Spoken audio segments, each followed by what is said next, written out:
मां महामाया माई की, मां महामाया माई की,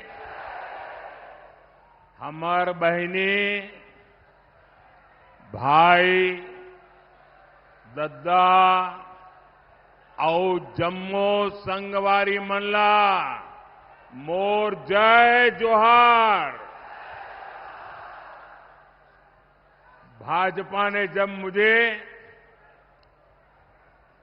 प्रधानमंत्री पद का उम्मीदवार बनाया था, तब अंबिकापुर में ही आपने लाल किला बनाया था।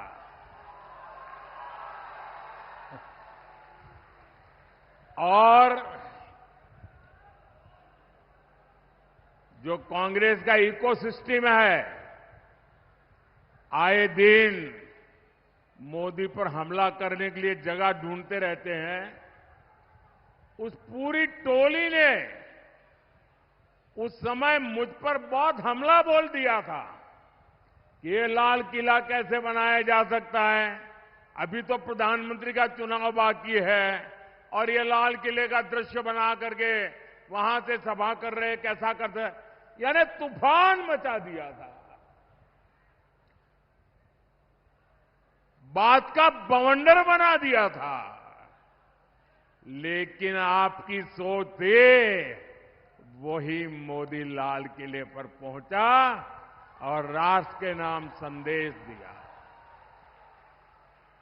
और आज अंबिकापुर ये क्षेत्र फिर वही आशीर्वाद दे रहा है। फिर एक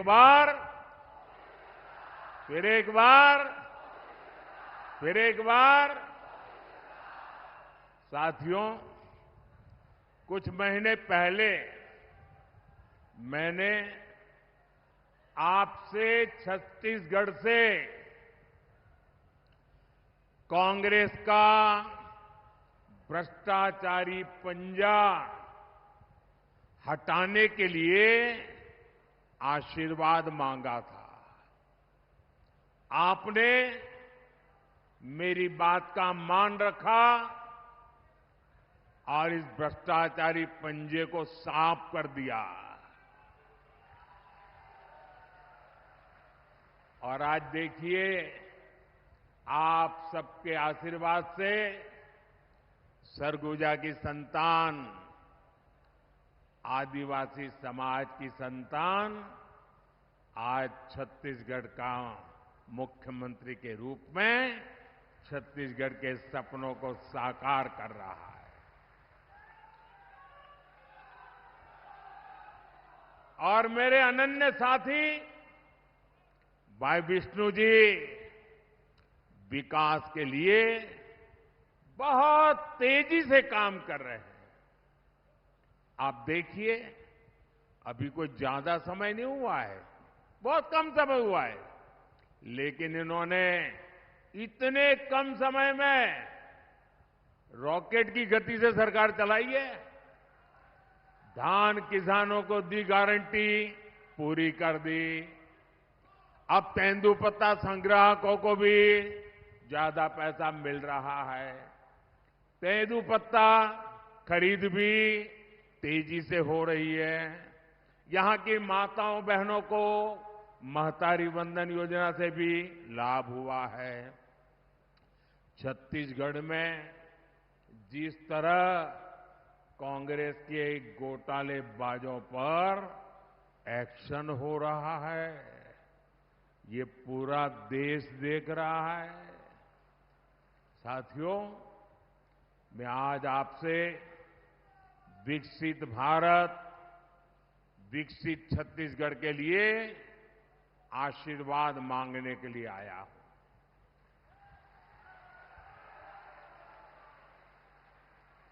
जब मैं विकसित भारत कहता हूं तो कांग्रेस वालों का और दुनिया में बैठी कुछ ताकतों का माथा गर्म हो जाता है। अगर भारत शक्तिशाली हो गया तो कुछ ताकतों का खेल ही बिगड़ जाएगा।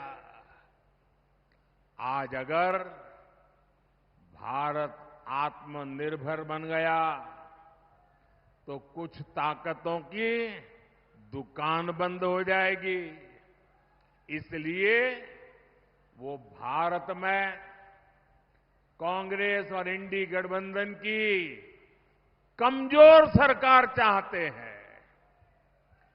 ऐसी कांग्रेस सरकार जो आपस में लड़ती रहे, जो घोटाले करती रहे। साथियों, कांग्रेस का इतिहास सत्ता के लालच में देश को तबाह करने का रहा है। देश में आतंकवाद फैला, किसके कारण फैला? किसके कारण फैला? किसके कारण फैला? किसके कारण फैला?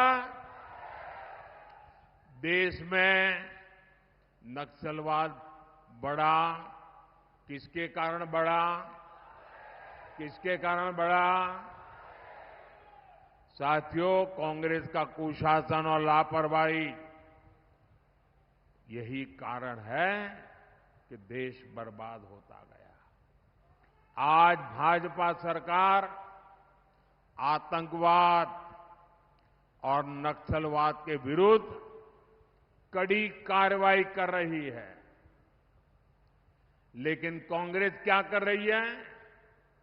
कांग्रेस हिंसा फैलाने वालों का समर्थन कर रही है। इतना ही नहीं, जो लोग निर्दोषों को मारते हैं, लोगों का जीना हराम कर देते हैं, पुलिस पे हमला करते हैं, सुरक्षा बलों पर हमला करते हैं, अगर वो मारे जाएं तो एक कांग्रेस वाले उनको शहीद कहते हैं। जब आप ऐसे लोगों को शहीद कहते हो ना, तो इस देश के शहीदों का, वीरों का अपमान करते हो। इसी कांग्रेस की सबसे बड़ी नेता आतंकवादियों के मारे जाने पर आंसू बहाती है।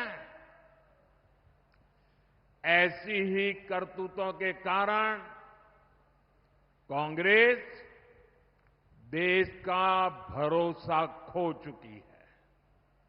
भाइयों और बहनों, आज जब मैं सरगुजा आया हूं तो कांग्रेस की मुस्लिम लीगी सोच को देश के सामने रखना चाहता हूं।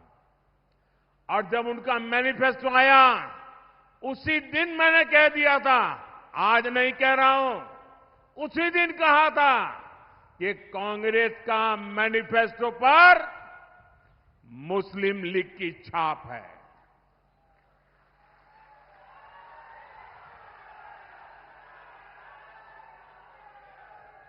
साथियों, जब संविधान बन रहा था, काफी चर्चा विचारणा के बाद देश के सभी बुद्धिमान लोगों के चिंतन मनन के बाद बाबा साहब आंबेडकर के नेतृत्व में ये तय किया गया था कि भारत में धर्म के आधार पर आरक्षण नहीं होगा। आरक्षण होगा तो मेरे दलित भाई बहनों के लिए होगा, मेरे आदिवासी भाई बहनों के लिए होगा, लेकिन धर्म के नाम पर आरक्षण नहीं होगा। लेकिन वोट बैंक की भूखी कांग्रेस ने कभी इन महापुरुषों की बातों की परवाह नहीं की, संविधान की पवित्रता की परवाह नहीं की, बाबा साहब आंबेडकर के शब्दों की परवाह नहीं की। कांग्रेस ने बरसों पहले आंध्र प्रदेश में धर्म के आधार पर आरक्षण देने का प्रयास किया था। फिर कांग्रेस ने इसको पूरे देश में लागू करने की योजना बनाई। इन लोगों ने धर्म के आधार पर 15% आरक्षण की बात कही और ये भी कहा कि एससी, एसटी, ओबीसी का जो कोटा है उसी में से कम करके, उसी में से चुरा करके ये धर्म के आधार पर कुछ लोगों को आरक्षण दिया जाए। 2009 के अपने घोषणा पत्र में कांग्रेस ने यही इरादा भी जताया। 2014 के कांग्रेस के घोषणा पत्र में भी इन्होंने साफ साफ कहा था कि वो इस मामले को कभी भी छोड़ेंगे नहीं। मतलब धर्म के आधार पर आरक्षण देंगे, अगर दलितों का, आदिवासियों का आरक्षण कट करना पड़े तो करेंगे। कई साल पहले कांग्रेस ने कर्नाटका में धर्म के आधार पर आरक्षण लागू भी कर दिया था। जब वहां बीजेपी सरकार आई तो हमने संविधान के विरुद्ध, बाबा साहब आंबेडकर की भावना के विरुद्ध कांग्रेस ने जो निर्णय किया था उसको उखाड़ करके फेंक दिया और दलितों को, आदिवासियों को, पिछड़ों को उनका अधिकार वापस दिया। लेकिन कर्नाटक की कांग्रेस सरकार, उसने और एक पाप किया। मुस्लिम समुदाय में जितनी भी जातियां हैं सबको उन्होंने ओबीसी कोटा में डाल दिया और ओबीसी बना दिया। यानी जो हमारे देश के ओबीसी समाज को लाभ मिलता था उसका बड़ा हिस्सा कट गया और वो भी वहां चला गया। यानी कांग्रेस ने सामाजिक न्याय का अपमान किया, सामाजिक न्याय की हत्या की। कांग्रेस ने भारत के सेक्युलरिज्म की हत्या की। कर्नाटका अपना यही मॉडल ये कांग्रेस पूरे देश में लागू करना चाहती है। कांग्रेस संविधान बदलकर एससी, एसटी, ओबीसी का हक अपने वोट बैंक को देना चाहती है। भाई और बहनों, ये सिर्फ आपके आरक्षण को ही लूटना नहीं चाहते, उनके तो और बहुत कारनामे हैं। और इसलिए मेरे आदिवासी भाई बहनों को कहना चाहता हूं, मेरे दलित भाई बहनों को कहना चाहता हूं, मैं ओबीसी के भाई बहनों को कहना चाहता हूं, ये कांग्रेस के इरादे नेक नहीं है, संविधान के अनुरूप नहीं है, सामाजिक न्याय के अनुरूप नहीं है, भारत की बिन सांप्रदायिकता के अनुरूप नहीं है। अगर आपके आरक्षण की कोई रक्षा कर सकता है तो सिर्फ और सिर्फ भारतीय जनता पार्टी कर सकती है। और इसलिए आप भारतीय जनता पार्टी को भारी समर्थन दीजिए ताकि कांग्रेस की एक न चले, किसी राज्य में भी वो कोई हरकत न कर सके, इतनी ताकत आप मुझे दीजिए ताकि मैं आपकी रक्षा कर सकूं। साथियों, कांग्रेस की नजर सिर्फ आपके आरक्षण पर ही ऐसा नहीं है। कांग्रेस की नजर आपकी कमाई पर, आपके मकान, दुकान, खेत, खलिहान पर भी है। कांग्रेस के शाहजादे का कहना है कि ये देश के हर घर, हर अलमारी, हर परिवार की संपत्ति का एक्सरे करेंगे। हमारी माताओं बहनों के पास जो थोड़ा बहुत स्त्री धन होता है, गहने जेवर होते हैं, कांग्रेस उनकी भी जांच कराएगी। यहां सरगुजा में तो हमारी आदिवासी बहनें चंदवा पहनती है, हंसूली पहनती है, हमारी बहनें मंगलसूत्र पहनती हैं। कांग्रेस ये सब आपसे छीनकर वो कहते हैं हम इक्वली डिस्ट्रीब्यूट कर देंगे। अब आपको मालूम है ना वो किसको देंगे? मालूम है ना किसको देंगे? आपसे लूट करके किसको देंगे मालूम है ना? मुझे कहने की जरूरत है क्या? क्या ये पाप करने देंगे क्या आप? और कहती है कांग्रेस सत्ता में आने के बाद ही वो एक के बाद ऐसे क्रांतिकारी कदम उठाएगी। अरे ये सपने मत देखो, देश की जनता आपको ऐसा मौका नहीं देगी। साथियों, कांग्रेस पार्टी के खतरनाक इरादे एक के बाद एक खुलकर सामने आ रहे हैं। शाही परिवार के शाहजादे के सलाहकार, इस शाही परिवार के शाहजादे के पिताजी के भी सलाहकार, उन्होंने कुछ समय पहले कहा था, और ये परिवार उन्हीं की बात मानता है। उन्होंने कहा था कि हमारा देश का जो मिडिल क्लास है, मध्यम वर्गीय लोग हैं, जो मेहनत करके कमाते हैं, उन्होंने कहा उन पर ज्यादा टैक्स लगना चाहिए। ये इन्होंने पब्लिकली कहा है। अब ये लोग उससे भी एक कदम आगे चले गए हैं। अब कांग्रेस का कहना है कि वो इनहेरिटेंस टैक्स लगाएगी। माता पिता से मिलने वाली विरासत पर भी टैक्स लगाएगी। आप जो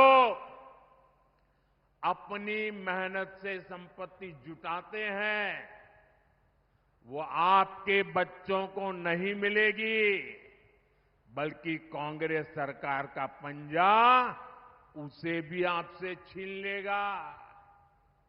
यानी कांग्रेस का मंत्र है कांग्रेस की लूट। कांग्रेस का मंत्र है कांग्रेस की लूट, जिंदगी के साथ भी और जिंदगी के बाद भी। जब तक आप जीवित रहेंगे, कांग्रेस आपको ज्यादा टैक्स से मारेगी, और जब आप जीवित नहीं रहेंगे तो आप पर इनहेरिटेंस टैक्स का बोझ लाद देगी। जिन लोगों ने पूरी कांग्रेस पार्टी पैतृक संपत्ति मानकर अपने बच्चों को दे दी, वो लोग नहीं चाहते कि एक सामान्य भारतीय अपने बच्चों को अपनी संपत्ति दे। भाइयों बहनों, हमारा देश संस्कारों से, संस्कृति से उपभोक्तावादी देश नहीं है। हम संचय करने में विश्वास करते हैं, संवर्धन करने में विश्वास करते हैं, संरक्षित करने में विश्वास करते हैं। आज अगर हमारी प्रकृति बची है, पर्यावरण बचा है, तो हमारे इन संस्कारों के कारण बचा है। हमारे यहां घर में बूढ़े मां बाप होंगे, दादा दादी होंगे, उनके पास एक छोटा सा भी गहना होगा ना, अच्छी एक आध चीज होगी तो संभाल करके रखेगी, खुद भी पहनेगी नहीं। क्यों? वो सोचती है मेरी पोती की जब शादी होगी तो मैं उसको दूंगी, मेरी नाती की जब शादी होगी तो मैं इसको दूंगी। यानी तीन तीन पीढ़ी का सोच करके वो खुद अपना हक भी नहीं भोगती, वो बचा के रखती हैं ताकि अपने नाते नाती को भी दे सके। ये मेरे देश का स्वभाव है। मेरे देश के लोग कर्ज कर करके जिंदगी जीने के शौकीन लोग नहीं हैं। मेहनत करके जरूरत के हिसाब से खर्च करते हैं और बचाने के स्वभाव के हैं।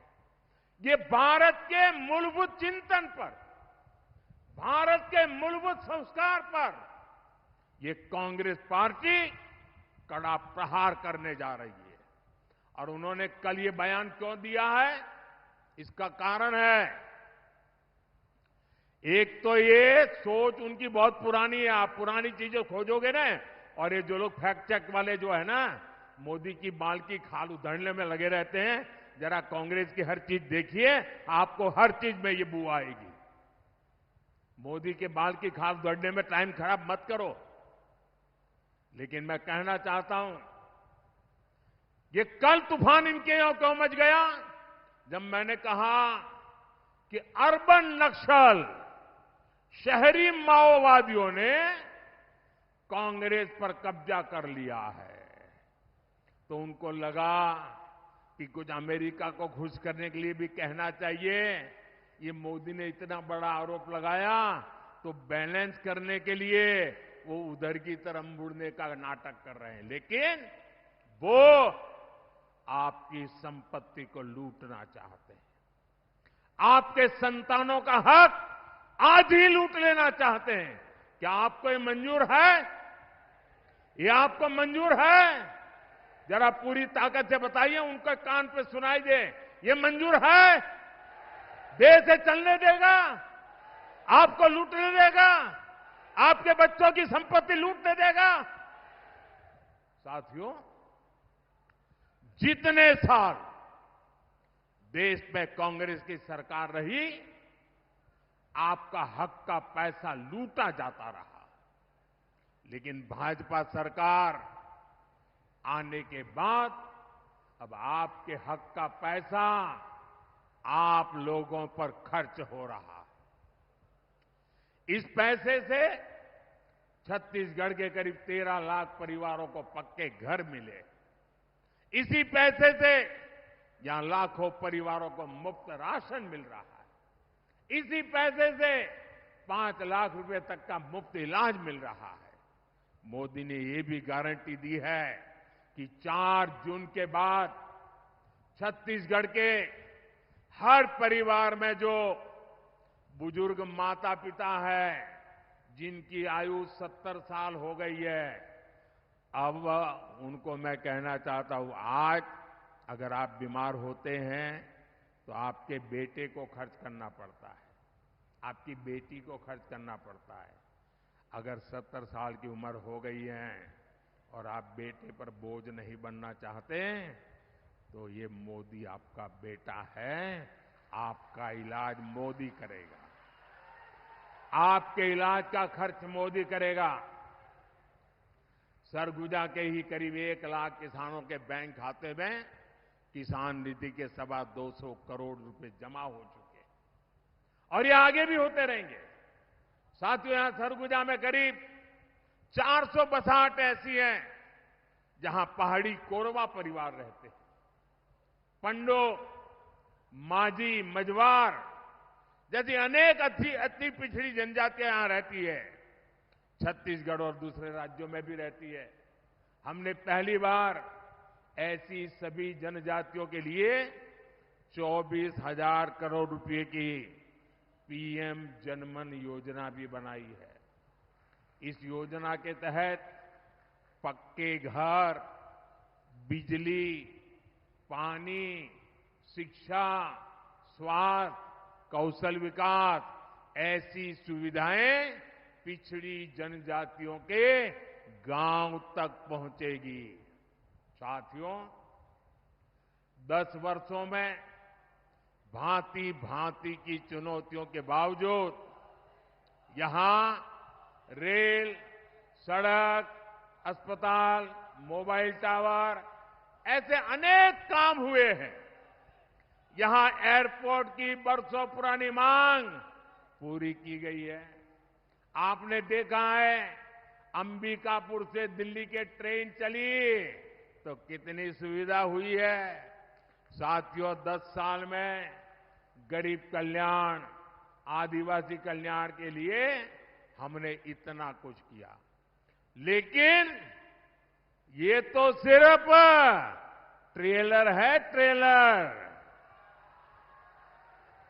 आने वाले 5 साल में बहुत कुछ करना है।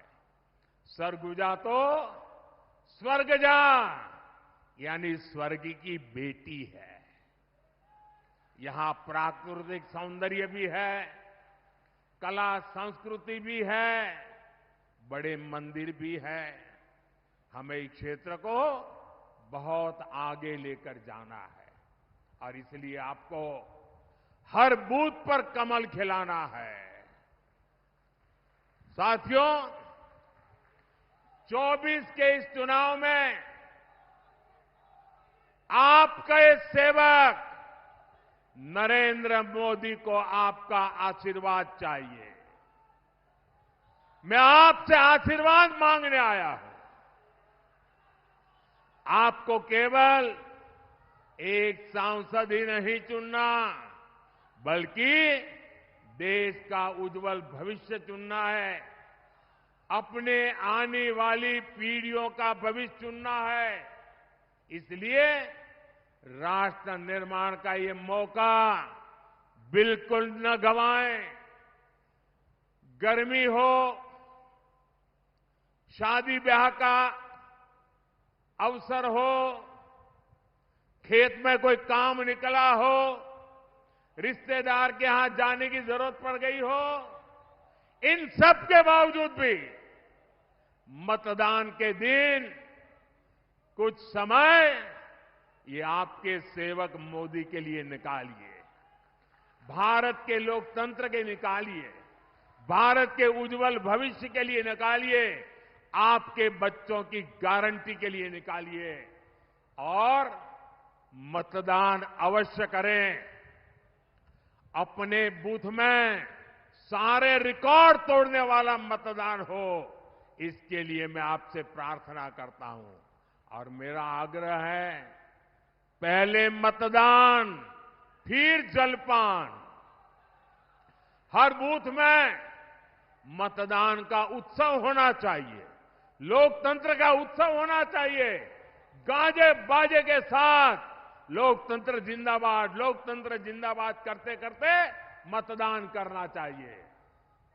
और मैं आपको वादा करता हूं, भाइयों बहनों, मेरे लिए आपका एक एक वोट ये सिर्फ वोट नहीं है, मेरे लिए ईश्वर रूपी जनता जनार्दन का आशीर्वाद है। यह आशीर्वाद परमात्मा से कम नहीं है, यह आशीर्वाद ईश्वर से कम नहीं है। इसलिए भारतीय जनता पार्टी को दिया आपका एक एक वोट, कमल के फूल को दिया हुआ आपका एक एक वोट विकसित भारत बनाएगा और ये मोदी की गारंटी है। कमल के निशान पर आप बटन दबाएंगे, कमल के फूल पर आप वोट देंगे तो वो सीधा वोट मोदी के खाते में जाएगा, वो वोट सीधा मोदी को मिलेगा। भाइयों और बहनों, 7 मई को चिंतामणि महाराज जी को भारी मतों से जिताना है। मेरा एक और आग्रह है, आप घर घर जाइएगा और कहिएगा, मोदी जी ने जो हार कहा है, कहेंगे। मेरे साथ बोलिए, भारत माता की, भारत माता की, भारत माता की। बहुत बहुत धन्यवाद।